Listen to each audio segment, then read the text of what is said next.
from a one-time Susan Collins voter to a Shenna Bellows voter. So I gotta tell you, I can't help remembering when Shenna Bellows approached me in 2008 about joining the marriage equality campaign. Initially, I told her no. As a gay man, I supported civil unions, and I didn't feel that pushing marriage equality was the right thing for our state. Well, after I talked with a lot of people, and thanks to Shenna's incredible example, my thinking evolved. That same evolving and change is happening all over Maine. Not just on marriage equality, but on Susan Collins and on the Senate race.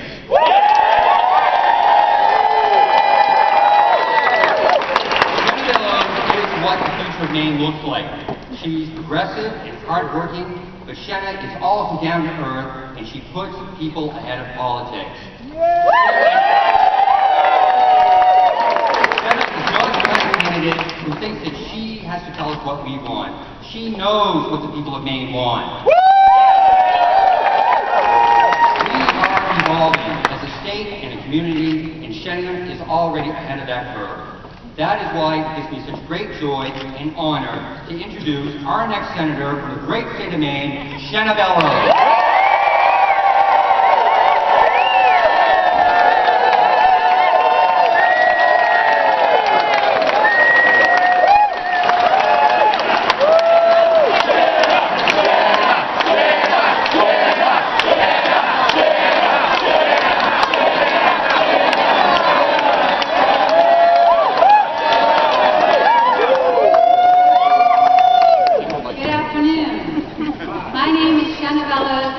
To be your next United States.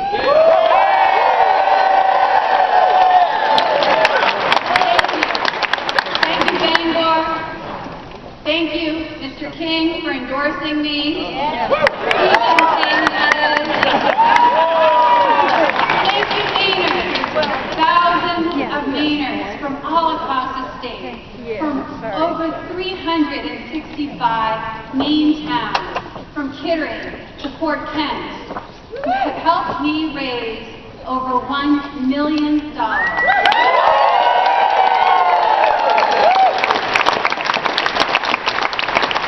You see, where I come from, $1 million is a lot of money.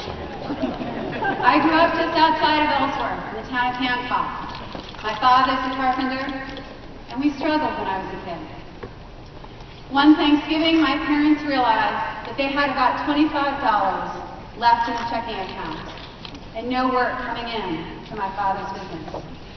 To bridge the gap between Thanksgiving and Christmas, my mother went to work at the wreath factory in Ellsworth. After Christmas, she went to work at Surrey Gardens as a greenhouse worker. And that's when we could afford electricity and running water. So I worked through high school and college. I waited tables, I worked retail, I was even a Subway sandwich order. I understand what it's like to be working class.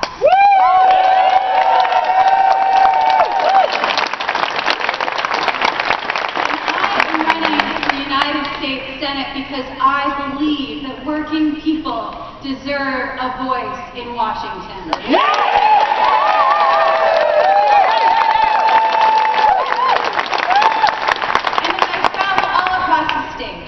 From Eastport to Freiburg. What Mainers are telling me right now is that people are really struggling. There are people working 2 or 3 jobs just to make ends meet. Students who are struggling under crushing student debt. And some people who are working full-time and just not making it. They are feeling left out and left behind.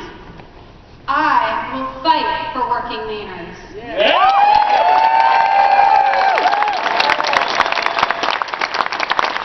I will fight to raise the minimum wage to $10.10 an hour.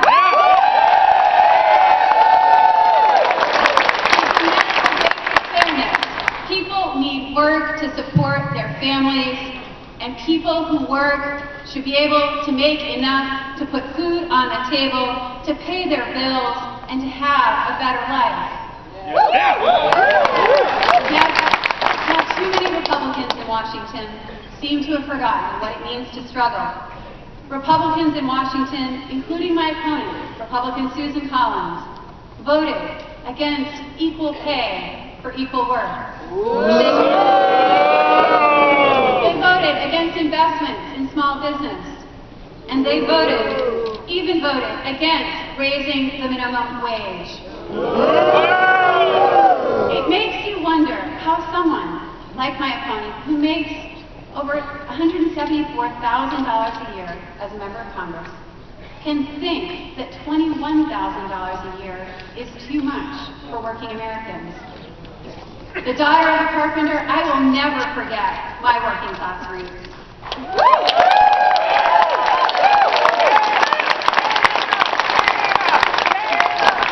I will never forget where I come from. Because, you know, when I was a kid, growing up in Hancock, my friends and I, we used to ride our bikes down to Hancock Point. And if you look out across the bay, you can see the mountains of Acadia National Park. I think every Maine kid grows up with an appreciation for Maine's environment, the ocean, the mountains, the woods. But a growing environmental crisis threatens our country's future. Republicans in Washington deny that climate change even exists. And my opponent, Susan Collins, has accepted funding from Big Oil, from ExxonMobil. And despite what you may have heard about her record on the environmental groups give her a score of D. When it comes to the environment, we cannot afford half measures. We cannot afford lackluster leadership in Washington. We need bold, visionary action to confront climate change before it's too late.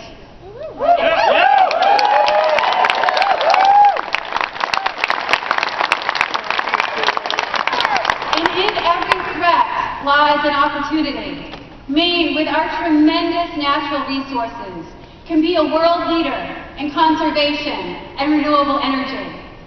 We can create jobs that leave a cleaner world for our children and a stronger economic foundation for generations to come.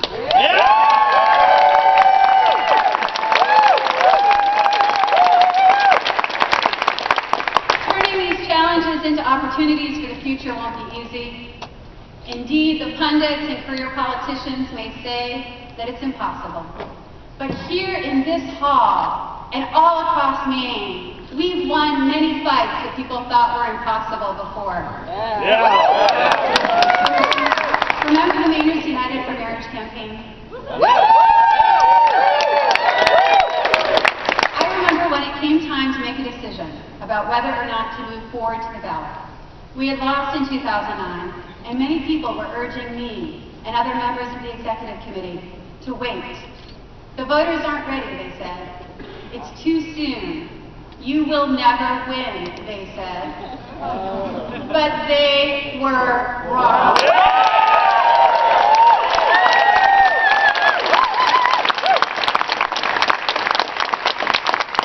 And we knew they were wrong because of one solemn truth. A truth that kept us going in that struggle, in this challenge, in this fight. It is never too soon for equality under the law.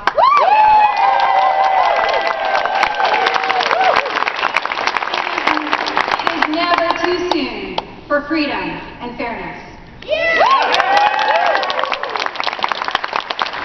Remember when Governor Paul Page and the Republicans took control of the legislature in the Blaine House? Oh, yeah. Unfortunately! We've seen what happens when Republicans take control. They attack. And one of the first things that they attacked were our voting rights.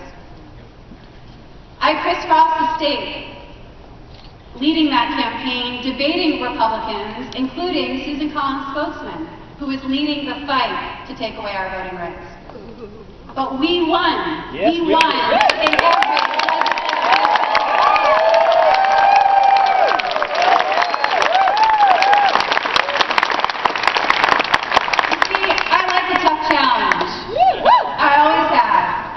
At the ACLU, I brought together unusual coalitions.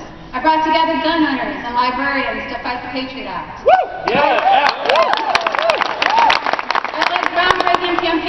privacy, and human rights, you will never have to lobby me to vote against torture.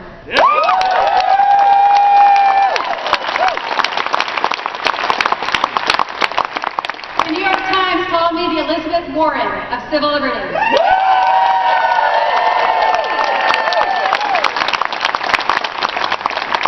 Like Elizabeth Warren, I will always stand up. I will always be a voice for the voiceless. I will fight to restore our constitutional freedoms and protect individual liberty and restore public trust in our government again.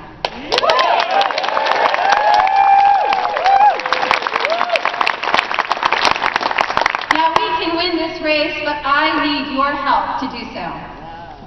First, I need your wholehearted support.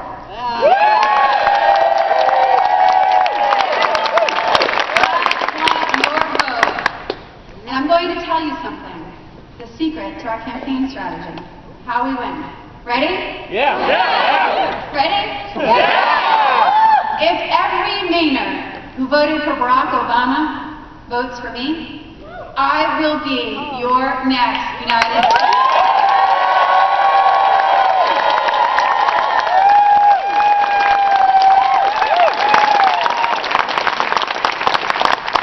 This election is a choice about the future of our state and of our country. The road to victory will not be easy, but nothing worth fighting for ever is. Our history in this country is one of great struggle and great triumph. Time and time again, in our history, the people have risen up to demand change. For workers, for women, for people who have felt left behind and left out.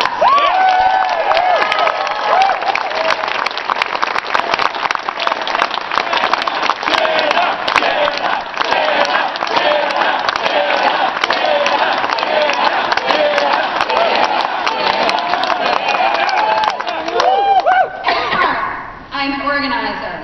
Are there any organizers in the room? Good, because organizing is how we win this race. Our campaign will reach all 504 towns in this state. Already, we're traveling all across the state. From Lubec to Elliott, from Dover-Foxcroft to Waldoboro. We are going to the towns that have been left out or left behind. In some ways, Maine is like one large, small town. Grassroots organizing still matters. Those conversations with friends and family members, your neighbors, matter. And we believe in the power of grassroots democracy. We